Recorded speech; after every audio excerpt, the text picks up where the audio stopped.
Hello everyone, আসসালামু আলাইকুম। কেমন আছেন? আশা করি ভালো আছেন। প্রতিদিনের মতো আজকেও হাজির হলাম এইচএম টেস্ট টেকনোলজি চ্যানেলে টেক রিলেটেড ভিডিও নিয়ে আপনাদের মাঝে। তো আজকে আমি কথা হলো ফেসবুক অ্যান্ড মেসেঞ্জারে যদি সারাদিন আপনি অ্যাক্টিভে থাকেন, সারা রাতও যদি আপনি অ্যাক্টিভে থাকেন, তো আপনার ফ্রেন্ডরা বা কোনো ফ্রেন্ড বুঝতে পারবে না যে আপনি সারাদিন অ্যাক্টিভে আছেন কি নাই, বা আপনি ফেসবুকে আছেন কি নাই, বা আপনি মেসেঞ্জারে আছেন কি নাই। তো আজকে আমি দেখিয়ে দেব ছোট্ট একটা টেকনিক খাটিয়ে আপনিও কিন্তু এই কাজটি করে নিতে পারেন। আপনাদের ফ্রেন্ড সার্কেল যারা আপনার ফেসবুক ফ্রেন্ড লিস্টে আছে তারা বুঝতে পারবে না যে আপনি ফেসবুকে আছেন বা মেসেঞ্জারে আছেন কি নাই। তো চলুন আমি দেখিয়ে দিচ্ছি। তার আগেই বলে রাখি, আমার চ্যানেলটি সাবস্ক্রাইব অ্যান্ড ফলো করে পাশে থাকুন। এরকম ইম্পর্টেন্ট ভিডিও আসবে যেটা আপনার অনেক কাজে দেবে। তো চলুন, লেটস গো। তো প্রথমে আপনারা ফেসবুক অ্যাপ্লিকেশনে চলে যাবেন। আমি আমার ফেসবুক অ্যাপ্লিকেশনে চলে গেলাম। এখানে চলে যাওয়ার পরে দেখেন কর্নারে 3 ডট মেনু আছে। এখানে আপনারা ট্যাপ করে দিবেন।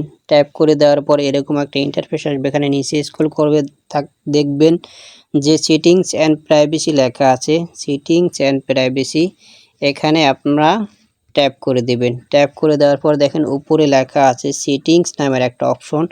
এখানে আপনারা ট্যাপ করে দিবেন। ট্যাপ করে দেওয়ার পরে আপনাদের সামনে দেখেন এরকম একটা ইন্টারফেস শো করবে। এখানে নিচে স্ক্রল করতে থাকবেন। স্ক্রল করে দেখবেন লেখা আছে এখানে অ্যাক্টিভ স্ট্যাটাস। এই যে দেখেন অ্যাক্টিভ স্ট্যাটাস লেখা আছে। এই অ্যাক্টিভ স্ট্যাটাসের উপরে ট্যাপ করে দিবেন। ট্যাপ করে দেওয়ার পরে দেখেন এই যে অপশনটা চালু আছে এটাকে আপনারা অফ করে দিবেন। এই অপশনটা অফ করে দিলেই টার্ন অফ অফ করে দিলেই এখন আপনি যদি ফেসবুকে সারাদিন থাকেন কেউ বুঝতে পারবে না যে আপনি ফেসবুকে অ্যাক্টিভ আছেন। তো এখন আপনারা মেসেঞ্জারে চলে যাবেন।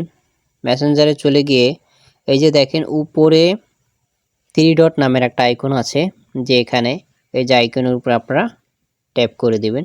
ট্যাপ করে দেওয়ার পরে আপনাদের সামনে এরকম একটা ইন্টারফেস শো করবে।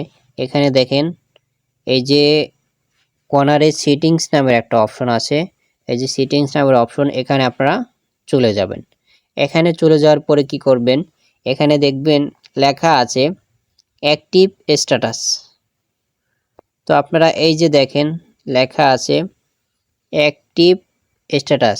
এই যে এখানে আপনারা চলে যাবেন। এখানে এই যে অ্যাক্টিভ স্ট্যাটাস এখানে আপনারা চলে যাবেন। এখানে চলে যাওয়ার পরে দেখেন এরকম একটা ইন্টারফেস শো করবে। তো মূলত আমরা কি এখানে আসছি যে মেসেঞ্জারের অ্যাক্টিভ স্ট্যাটাস অফ করব আর কি। মেসেঞ্জারে যে আমি যে মেসেঞ্জারে আসি সেটা যেন কেউ না দেখতে পারে। এই জন্য আমি এখন কি করব, আমার মেসেঞ্জারে অ্যাক্টিভটা অফ করে দিব। তো প্রথমে আপনাদের দেখাচ্ছি। তো প্রথমে আপনারা show when your active together এটাকে আমরা কি করব, অফ করে দিব। অফ করে দেওয়ার পরে দেখেন উপরে লেখা আছে শো ওয়েন ইউর অ্যাক্টিভ। তো এটাও আমরা কি করব, অফ করে দিব। তো এই দুটো আপনারা অফ করে দিবেন। তো এখানে লেখা আছে পুশ, নিচে দেখেন পুশ লেখা আছে, পুশ করে দিবেন। পুশ করে দিলেই কিন্তু আপনাদের অ্যাক্টিভ স্ট্যাটাস কিন্তু অফ হয়ে গেছে। এখন আপনি যদি সারা রাত যদি মেসেঞ্জারে থাকেন বা মেসেঞ্জারে কারোর সাথে সেটিং করেন, কেউ বা কোনো ফ্রেন্ড সার্কেল বা আপনার কোনো ফ্রেন্ড দেখতে পারবে না যে আপনি অ্যাক্টিভে আছেন। তো যারা লাইট ইউজ করেন তারাও এই অ্যাক্টিভ স্ট্যাটাস মোডটা অফ করে নেবেন, তাহলে আপনার ফ্রেন্ডদের আপনি অ্যাক্টিভে দেখতে পারবেন।